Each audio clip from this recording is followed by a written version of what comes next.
Also, a major automaker getting hit with a record fine. Fiat Chrysler has agreed to a multi-million-dollar settlement with the government over allegations of misconduct in nearly 24 recalls. Joining us now is auto analyst John McElroy. $105 million, the largest ever civil penalty imposed by the National Highway Traffic Safety Administration. John, first, your thoughts on this record-setting action?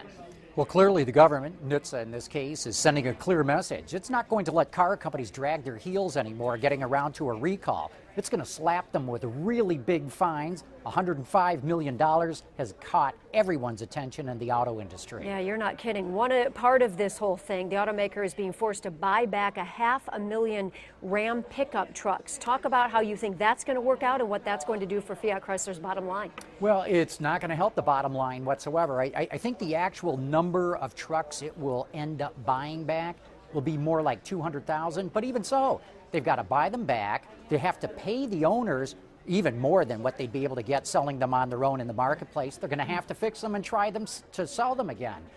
That's not good for Fiat Chrysler. Can you tell us a little bit about what's wrong with those trucks and why they're having to do that? Well, it depends on the different recalls. I mean, Chrysler's getting nailed for 23 different recalls involving 11 million vehicles. Now, this $105 million fine only applies to 3 of those. Some of these have got to do with tie rods that pull apart, and you have to go through each specific one to get down to the nitty-gritty of what's causing the recalls. But these things have been dragging on for years now in some cases. How much do you think what happened with GM is impacting NHTSA's action here? A big impact. Look, General Motors, or people within General Motors, hid the problem with the defective ignition switch. People were killed as a result of this. You know, well over 100 people died because this was covered up. Well, NHTSA's job is to make sure that people are safe when they drive, and they're sending home the message right now. This auto industry better sit up and pay attention and start issuing recalls the second it's aware of them. Yeah, John, let's talk about the dangers, potential dangers anyways with Jeeps. We saw an accident here last summer where there was a pregnant woman who died when her Jeep was rear-ended. This is kind of part of all of this, right? A recall of those Jeeps? It really is. And, you know, look, I know of that fire that you're talking about. I don't know what speed it took place at, because if you hit any vehicle hard enough, you can rupture the gas tank and make it burn. Right. But it's known that Jeeps have had this problem.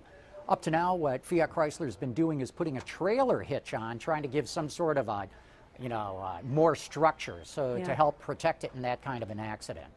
John, we've heard about GM and some of the automakers trying to change their culture in the wake of what's happened. What about NHTSA's culture? I mean, have you experienced when talking to them sort of in the past, maybe not wanting to move very quickly on things, and now this seems like they're really trying to get message out there to the automakers that things need to be fixed quickly? That's a great question, Heather. You know, we're now seeing a new NHTSA administrator.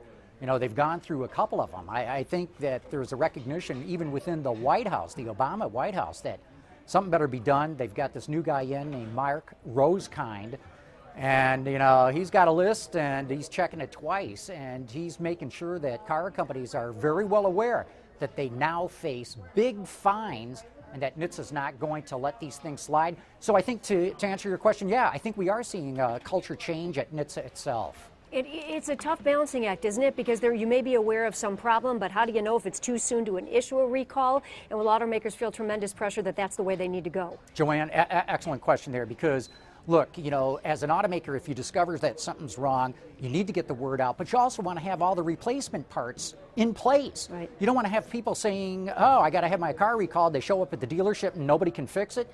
So you're right, it is kind of a balancing act. But what NHTSA has made very clear, as soon as you discover it, you better notify the agency. Yeah. You better do that right away. John McElroy, thank you so much. Great information tonight. Good to have you with us.